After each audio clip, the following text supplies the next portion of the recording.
Hello everyone. Today we will continue the lecture on remote sensing for natural hazard studies with lecture 2, that is on basics of remote sensing. This lecture has been divided into two parts, basics of remote sensing 1 and basics of remote sensing 2. So, you may recall the concepts that I have covered in the last lecture, and where we have discussed how remote sensing images are different from our mobile phone images and how it is different from our DSLR images. So, you can see this image which is in the left hand side of this slide. Here you can find the distribution of the bands in this wavelength region 400 to 2400 nanometer. So, this is for Landsat 7 ETM plus sensor. So, you can see here the first band is here, second is here, third is here, fourth is here, fifth is here and seventh is here, right. So, you can see that all these images generated using the different wavelength ranges. So, for example, seventh band is using the wavelength from here to here, fifth is using from here to here, right. So, it is not uniform. So, that is what we discussed in the last lecture, the spectral resolution, that we need to define the starting and end wavelength of the image. So, here using this particular configuration, this particular sensor is capable of generating 6 images, right. So, here you have 1, 2, 3, 4, 5 and 7. These 6 images will be different from our mobile camera images. How? Because when we capture with our mobile phones, we find that we get only RGB combinations, right. So, that is a color composite where we are using the red, green and blue wavelength regions and we are generating an image, right. But here if you see with this configuration we are able to produce, let us say 5 images, right. So, these 5 images are available with us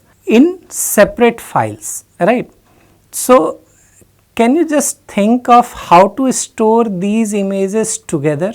Because here you have 6 band, here you have 5 bands, some of the sensor will have hundreds of bands, some of the sensors will have only 10 number of bands. So, how to store these images together? Then only you will be able to use them in your further analysis. So, this is the data format that we are using in remote sensing. So, band sequential BSQ, then band interleaved by line, then band interleaved by pixel. So, we will see those 3 combinations BIP, BIL and BSQ in detail, but here for time being consider you have only 3 bands. This is band number 1, band number 2, band number 3. So, band number 1 is in green color, band number 2 is in blue color, band number 3 is in orange color. So, you refer these color codes and then we will be able to understand. So, when we say band sequential, data for a single band for the entire scene is written in one file. So, what will happen? A separate file for each of the bands, right. So, here you have band 1, band 2 and band 3. Remember we are using these color combinations, right. Now comes the BIL, band interleaved by line. Here data for all the bands are written as line by line on the same file, right. So, here first line of first band, first line of second band, first line of third band, then second line of first band, second line of second band, second line of third band. Similarly, third line of first band, third line of second band, third line of third band. So, similarly, we will store these values together in one file, right. Then comes the band interleaved by pixel. So, data for all the pixels from all the bands are written together. So, how we will store it? First pixel of first band, first pixel of second band, first pixel of third band, then second pixel of first band, second pixel of second band, second pixel of third band. So, similarly we will store these together. right.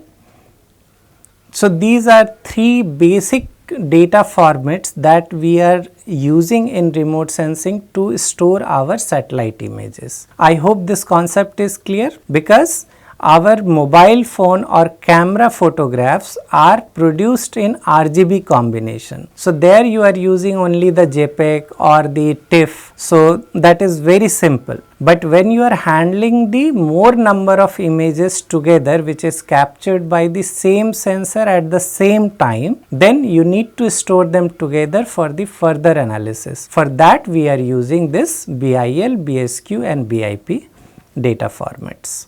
Now once you have stored them together, how to display them? Because just now we discussed that our mobile phone camera directly comes in the combination of RGB. So here when we refer to any image display system, it has three primary colors: blue, green and red. And now with our satellite images or the sensors, we are able to generate multiples of images captured at the same time but different in wavelength. Now here when we have a display system and we have data available with us, we can use this opportunity to change the combination also.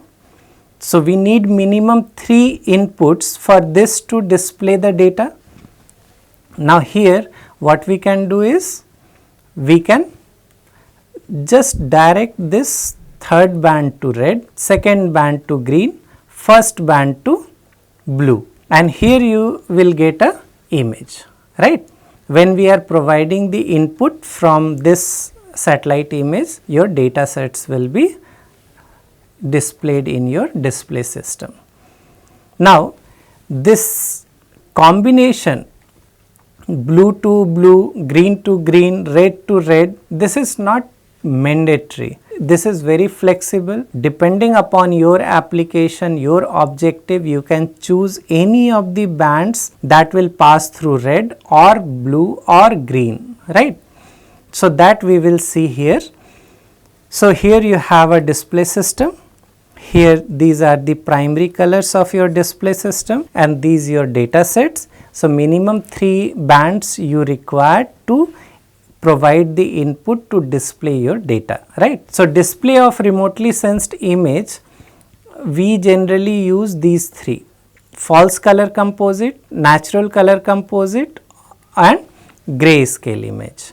So color composite, you need to understand the difference. These 3 color composites are commonly used in remote sensing. So we will just understand the color composite. So if you provide any combination other than the standard one, then it is known as the color composite. Even the false color composite is also a color composite, natural is also a color composite, right. So to display any satellite image in colors, we need to select image bands corresponding to red, green and blue colors of our display system. That is what is explained here. Now we will see this false color composite, which is very popular in remote sensing. If you refer to any standard published paper, and you will find that people have used the standard false color composite to display their study area, right. So this is the display system and we have 3 primary colors: blue, green and red, and we have these combination. So we have green, we have red and we have in infrared we can have 1 band, right. So if we have this kind of combination, so the green will go to blue, red will go to green and near infrared band will be mapped to red. If we have this combination, we will be able to produce this kind of image. Here you can see this red color. If you remember that in my previous lecture I mentioned, consider red as your vegetation, right. So to understand that, I will just refer to the spectral behavior of vegetation. So let us say this is the spectra of a vegetation. Let us say this is 400 to 2500 nanometer. This is reflectance right? And here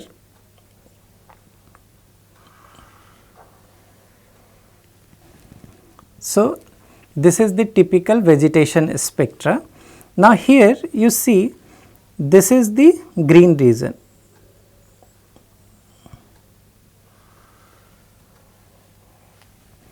This is the green region, right? And here to our eyes vegetation appears green. That means the green wavelength is reflected by the vegetation, isn't it? Then only this is reaching to our eyes and we are able to see them in the green color, right? But if you see the red is absorbed. So basically plants have special interest to red. But when we go to NIR, we find that this reflected energy is much more than this one, right? This is much more than this. So since our eyes are capable to see only this particular wavelength region, vegetation appears in green. But if we would have been capable to see this particular wavelength region with some other color, then we would have seen the vegetation in this color, right? Since our eyes are not capable, it appears green to us. So now you remember in the NIR wavelength, the vegetation is much higher intensity than the green wavelength. So now what we did is we mapped the near infrared to our red wavelength, right? So near infrared wavelength to our red color of the display system. That is why this red color is representing the vegetation. I hope this is clear.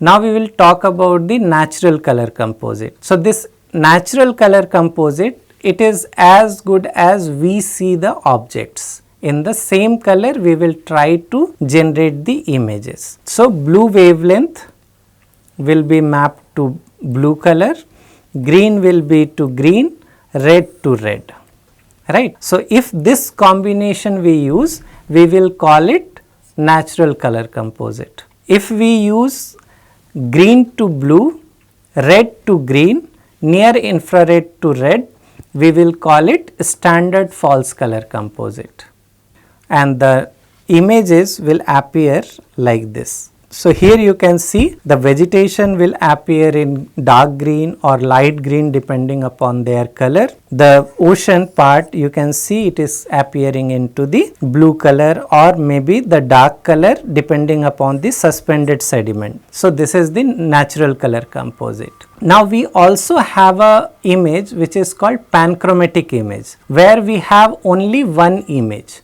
So we don't have the option to provide 3 input to our display system, and our display systems are made to display the color composite, right? So what we will do with this panchromatic image or any one image of any satellite. So what we will do? We will have the same configuration, but the same input will go in all these 3 colors, and then we will be able to produce the grayscale image. So this is the grayscale. So here white to black, that will be the range of the colors, right? Now if you remember the basics of remote sensing, where we are using sun as our source of light, and this light is reaching to this particular surface, then it is getting reflected or emitted or back scattered, that is getting captured by our sensor. And we say that depending upon the characteristic absorption feature, we try to identify the material, right? So the material atomic structure and the chemical composition plays a big role here, whether a particular wavelength will be absorbed or whether it will be reflected. It all depends upon the material property, and once we have that, then we will be able to identify the material based on one absorption feature or maybe a set of absorption features. So once we have that, we are able to generate this kind of images. So before that, before we go into the analysis and other parts of remote sensing, we need to understand the basics of EMR, how it interacts, what are the properties of EMR and how we are referring those properties in remote sensing, how they are being used to establish a standard method to identify the material. So, the electromagnetic radiation has both electric and magnetic fields orthogonal to each other, that means perpendicular to each other and also perpendicular to the direction of the travel. I hope you remember this basic physics. So, here you can see that all of them are perpendicular to each other. So, first one is electric and magnetic field, both are perpendicular to each other, also perpendicular to the direction of travel. So, this will define the electromagnetic waves. Now, the electromagnetic waves propagate at the speed of light through vacuum. Now, you must be surprised by knowing because of this property only we are able to do the satellite measurement from the space, right. Otherwise, if the light is not allowed or it is not capable of traveling through the vacuum, how we will be able to do the remote sensing from space? Because atmosphere is up to a certain limit. Beyond that we have space and light is capable of traveling all through the atmosphere, through space to our sensor with the speed of light. So, electromagnetic energy is a mixture of waves with different frequency. So, when we say refer to EMR, it is a white light which is a combination of all frequencies. So, based on the frequencies we have classified the electromagnetic waves. So, before that we will understand the frequency, wavelength and amplitude of a wave. So, this is the travel of a electromagnetic wave, you can see here, right. So, it is traveling. So, now we will understand what we mean by the wavelength. So, this is the wavelength, this particular distance is wavelength, right. And for time t0, this was the position, at t is equal to 1 second, this is the next position. So, between this we have frequency. So, this is 8 hertz. Why it is 8? So, 1, 2, 3, 4, 5, 6, 7, 8, right. And then comes the amplitude. So, this is the amplitude, right. So, here I hope you are clear about the frequency, wavelength, amplitude, and also remember wavelength is inversely proportional to energy, right, and wavelength is also inversely proportional to frequency, right. So, these concepts we will be referring again and again. So, based on the frequency, electromagnetic radiation has been divided into different groups, starting from radio waves, microwave, infrared, visible light, ultraviolet radiation, X-rays, gamma rays, and here you can see their distribution. So, this is the 400 to 700 nanometer, this is the visible spectrum, and here we have different colors and our eyes are capable of seeing this particular wavelength range, right. So, again referring to the basic concept, if we increase the wavelength, increasing wavelength is towards the radio waves from gamma rays and the energy will decrease. So, energy will be high at lower wavelength and you can see the frequency is increasing towards shorter wavelength, right. So, this concept is very important, because of that you will be able to understand why longer wavelength region images are having coarser or medium resolution or spatial resolution.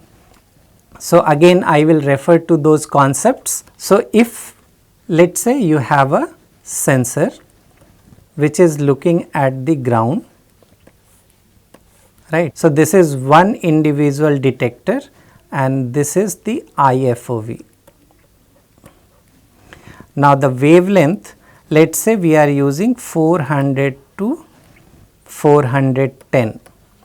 So, the wavelength range is very less, right. So, we need bigger area to reflect more energy that will travel through our atmosphere, through space, and it will reach to our sensor. However, if we increase this wavelength to 400 to 2500 nanometer, this energy will be more than sufficient to be captured or identified by our sensor. So, what we will do?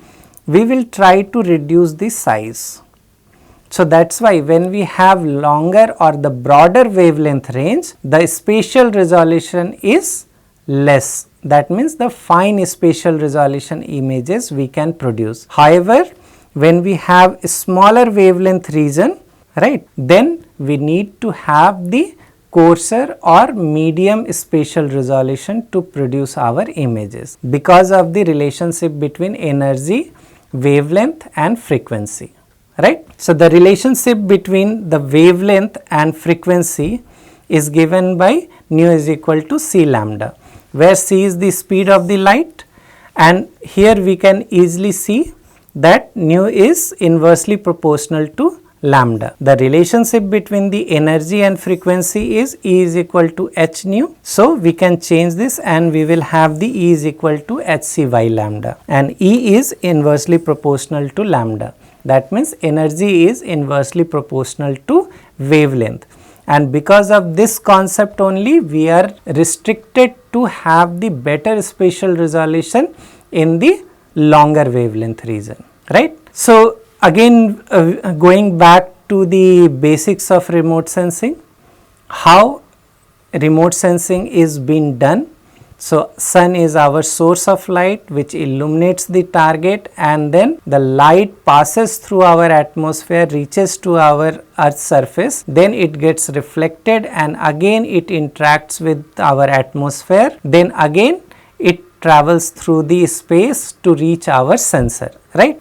So, in this particular process, the light, the electromagnetic light is interacting with our atmosphere twice, right. So, this twice interaction will have the big role in controlling the quality of the image that we are generating through remote sensing. So, we will understand it here. So, this is the incoming radiation, so which is coming and reaching to our atmosphere. In atmosphere we have gases, we have aerosol, we have dust particle, we have clouds, and all of them are having big role in interacting with our energy which is coming from the sun. So, once it reaches to our atmosphere, some of the energies will interact with the dust particle, aerosols or the clouds, and then it will get scattered, and then some of the energies will directly coming to the surface and part of them will be reflected or back scattered, and then again they will interact with the atmosphere and the resultant energy will be reaching to our sensor. And we discussed this in the last lecture that the energy which is coming directly because of the scattering of the atmospheric constituent, we call it path radiance, and then path radiance plus the ground radiance, they together get captured and we get the images. It depends what is the atmospheric condition at the time of image acquisition. So, it is not always available. Some of the areas which is free from the cloud, free from the any atmospheric constituent like gas, free from the dust particle, aerosol or clouds, that area will have no path radiance. So, atmospheric interaction, when electromagnetic radiation interact with the Earth's atmosphere, its speed, intensity and spectral distribution, that means with respect to wavelength, that gets changed, because again the dust particle, they also have some sort of chemical composition and the internal atomic structure, right. So, they also interact with the energy and they scattered the energy in different direction, and because of this direction may change.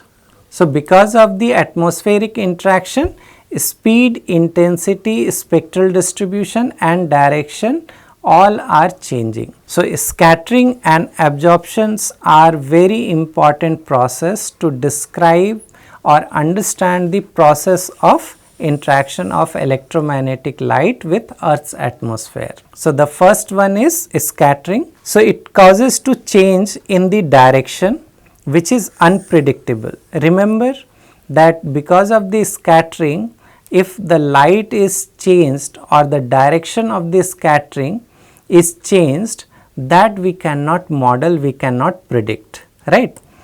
So, efficiency and behavior depends upon the size of the scatter and the wavelength of the radiation. So, because the wavelength, remember, whether it is a shorter wavelength or whether it is a longer wavelength, it depends upon that how they will interact with the atmospheric constituents. So, that is why efficiency and behavior depends upon the size of the scatter, the aerosol that is present in the atmosphere, and the wavelength in which we are trying to do the remote sensing. So, there are different types of scattering. First one is relay, then Mie, and then non-selective. So, the light incident, and then based on the size or the diameter of your scatterer which is present in the atmosphere, the scattering will happen and the absorption will also takes place. So, we will talk about the relay scattering. It occurs when size of the matter is very small than the wavelength. So, let us say this is the wavelength and this is the size of your scatterer. So, in such situation we will have the relay scattering. During scattering, EMR gets absorbed and then re-emitted by the atoms or molecules. Unpredictable direction of emission, the amount of scattering is inversely proportional to the fourth power of radiation's wavelength. So, that is given here. For example, blue light, that is 0.4 micrometer, scatters 16 times more than near infrared light, and the near infrared we are talking about 0.8 micrometer. So, the relay scattering is responsible of blue sky and red sunset.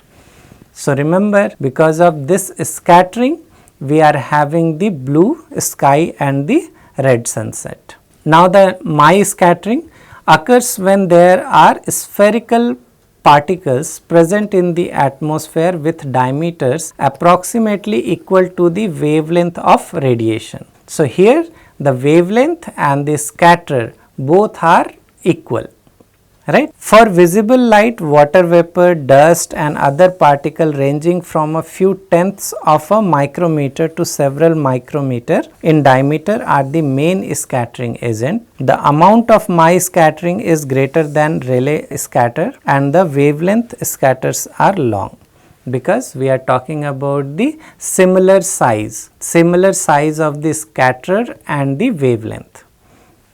So, this slide is meant to explain this scattering mechanism. So, here this is the relay scattering, this is the Mie scattering where the diameter and the wavelength both are similar, and this is the non-selective. So, occurs when there are particles in the atmosphere several times of the diameter of the radiation. Water droplets, which makes up cloud and fog bank, scatters all wavelengths of visible light equally well, causing the cloud to appear white. Scattering have severe effect on remote sensing images when it reduces the information, because that light which is getting captured by, or the energy which is getting captured by our sensor, it was supposed to be reflected, emitted, back scattered values or the energies from the surface only. But because of the scattering we are having the path radiances. Now comes the absorption. a process by which radiant energy is absorbed or converted into other forms of energy. In our Earth atmosphere, the following constituents commonly causes the absorption. So, here we have water, H2O, then CO2, O2, O3 and 2O. So, these are playing with our incoming radiation and then it is causing to block the atmosphere. These constituents have important role in the absorption of the energy which is coming from the sun or from the sensor, right. The cumulative effect of the absorption by the various constituent can cause the atmosphere to close down in certain spectrum region. Now, let us say this is the transmittance of our atmosphere, transmittance, right. So, this is transmittance, this is wavelength. So, if let us say just for the example, if this particular wavelength is blocked by our atmosphere, right, then we can't use this wavelength for our remote sensing, because this wavelength, this energy will never get passed through our atmosphere. So, those things are very important, critical to understand which particular wavelength we should use to make our sensor and then do the remote sensing. So, here you can see this is the percent atmospheric transmission. So, the green color says the amount of transmission. So, you see here it is written that because of the H2O we have this CO2, H2O, O3, CO2, H2O. So, because of this these are not 100%, right, and some of the wavelengths are completely blocked, right, they are not having any transmittance from our atmosphere. So, in such situation it is suggested that we should only go for the wavelength ranges which are having some transmittance, right.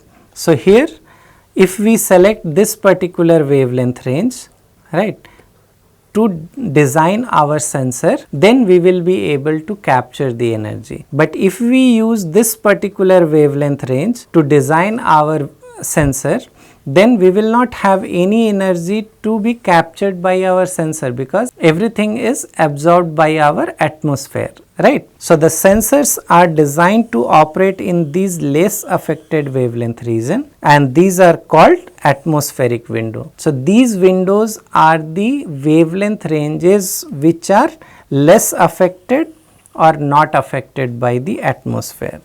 Other wavelengths are blocked completely or partially by the atmosphere. So, this is very important, atmospheric window. So, atmospheric windows are the wavelength range that are less affected by our Earth atmosphere. So, with this we will end this part 1 and we will continue this in the part 2. Thank you.